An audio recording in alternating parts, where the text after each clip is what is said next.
Gros coup de tonnerre sur la planète foot, le PSG serait prêt à se séparer de Kylian Mbappé. Restez bien connectés, on vous explique tout ça dans un instant.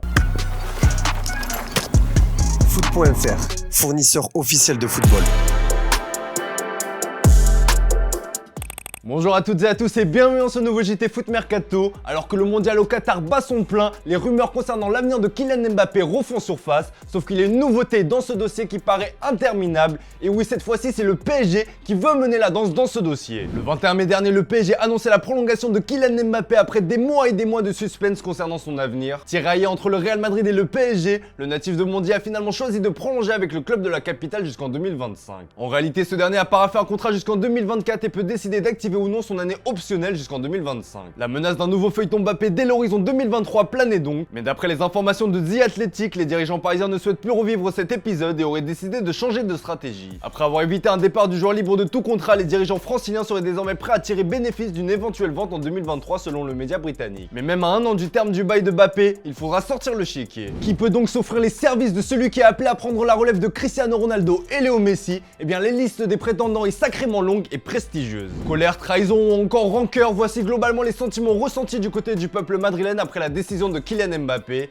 Et malgré les nombreuses déclarations à Madrid ces derniers mois qui assuraient le contraire, l'intérêt du Real est toujours présent à en croire The Athletic. Si la Maison Blanche tient toujours la corde dans ce dossier et garde une place dans le cœur du français, Florentino Pérez devra se montrer convaincant et déjouer la concurrence. Le départ de Cristiano Ronaldo acté, Manchester United rêve de faire de Kylian Mbappé le successeur du Portugais. C'est en tout cas ce qu'affirme The Mirror. Les Mancuniens ont la puissance financière pour lui offrir un salaire hebdomadaire d'environ 572 000 €, soit le même salaire que CR7, ainsi que diverses primes pour le motiver à signer, tout en payant un transfert de plus de 171 millions d'euros à Paris. Les Red Devils ne sont pas les seuls intéressés outre-Manche. On peut citer Manchester City et Chelsea qui disposent aussi de moyens financiers illimités, mais le club anglais qui semble avoir le plus de chance sur ce dossier, c'est bien Liverpool qui avait déjà eu des contacts avec le clan Mbappé l'été dernier. Le média espagnol Defensa Central assure que Jürgen Klopp a demandé à ses dirigeants de passer à l'action pour Kylian Mbappé et ce dès cet hiver. Une chose est sûre, le feuilleton Kylian Mbappé est bel et bien reparti de plus belle, même si face aux médias, les dirigeants parisiens assurent le contraire. Présent au Qatar pour le mondial, le président du PSG Nasser Al-Khelaifi en a profité pour accorder une interview au journal espagnol Marca. Ce dernier n'a évidemment pas pu échapper à la question concernant l'avenir de Mbappé, ce qui a eu le don de l'agacer. Chaque mois, chaque semaine et même chaque jour, je dois répondre à cela. Il vient de prolonger son contrat et nous sommes tous contents, a-t-il clarifié. Une réponse claire, nette et précise. En revanche, son conseiller sportif Luis Campos a été plus évasif sur la question. Je vous laisse écouter sa réaction.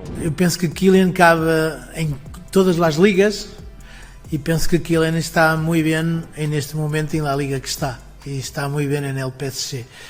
El fútbol tiene memoria curta, também nos dá muitas vezes lições muito importantes. E eu creio que Kylian ha tomado su decisión de se quedar en el PSG e que el PSG deve e deverá desfrutar da qualidade de ou se não já é neste momento dos mejores, ou se não já é neste momento o melhor jogador do mundo.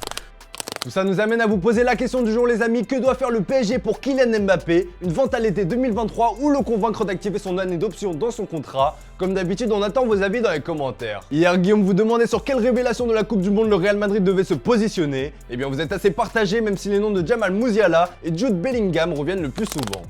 Dans le reste de l'actu, l'Argentine disputera une finale avant l'heure ce soir face à la Pologne et Lionel Messi tentera d'emmener les siens vers la route des huitièmes de finale de la Coupe du Monde. Et en cas de scénario catastrophique, le sélectionneur Lionel Scaloni a déjà choisi son vainqueur et il va en surprendre plus d'un. Je vous laisse voir ça. En cuanto a Brasil, soy sudamericano y yo estoy contento que Brasil pase. El que piensa lo contrario está equivocado. Soy el primer fan del fútbol sudamericano y tengo grandes amigos en Brasil y si no está Argentina, prefiero que gane un sudamericano, sin ninguna duda. El que piense lo contrario está equivocado. Y está haciendo un buen trabajo la selección y han ganado los dos partidos y los felicito por ello.